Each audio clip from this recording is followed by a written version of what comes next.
Hello everyone. Today we will be learning about Failable Init. You may have already made many classes and may have initialized many methods, but it's become so much handy when you have something you have power like you can start with a Failable Init, like any object that can be failed at any extent.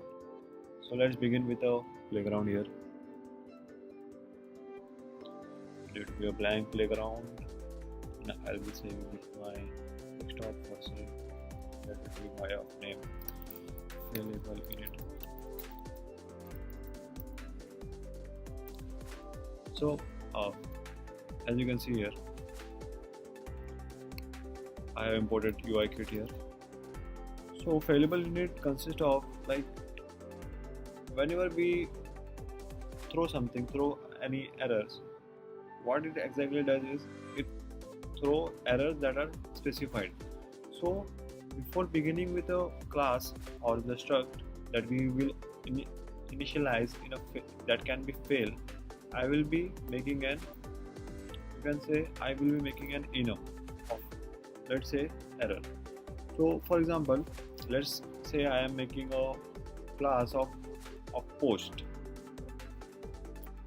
Let my name be of enum be post error,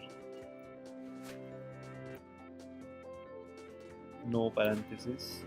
I will read it from error, and let's say the cases will be like no data and case no name. So my post has type of data and no. So let's begin with the struct here. Struct post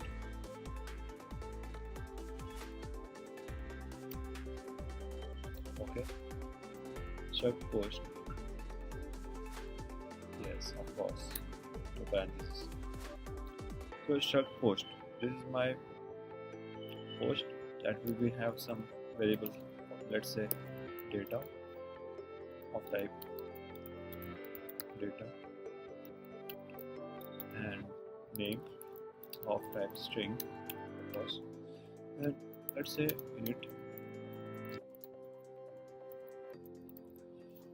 and basically init method should have something like you can say like data. So here is just return from initial method and it's false properties. So because we have to set our properties here, let's say I will be taking data and name from whenever I initialize the post. Self dot data is equal to data and self dot name equal to name. So this should work. So as you can see, here is my post class and this is my initializer, normal initializer. So what I want is, let's say I am retrieving data from an API, and that API may or may not, somewhere it may, you can say like it can throw some, like it may not give me data, or maybe the name of the string is no name, like it does not give me, it is not giving a, like it is only giving an empty string or something like that.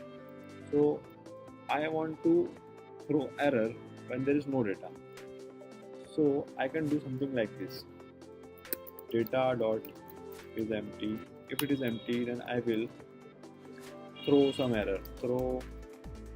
I can say no data, error, post error dot no data. But before throwing that, I have to mention that this initializer throws.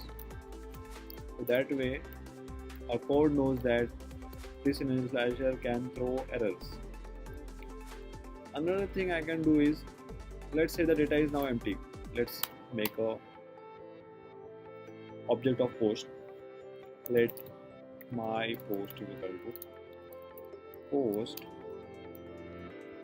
say data with data initializer of empty and name maybe Swift Sensei.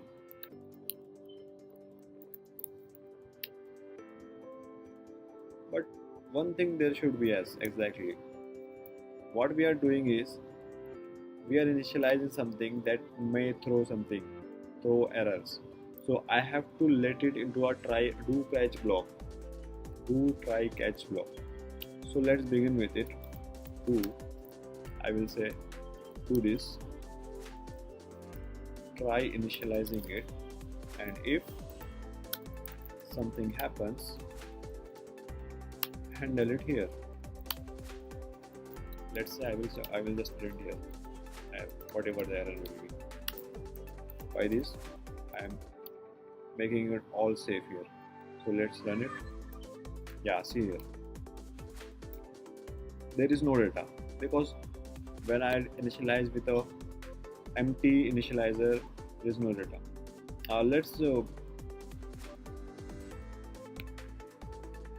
Let's try with empty name now.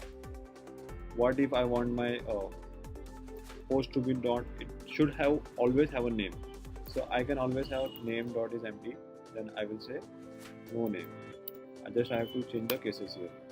So let's say the data is there but there is no name, the name is empty. So let's run it again. So as you can see here the try block is executed because the name is empty.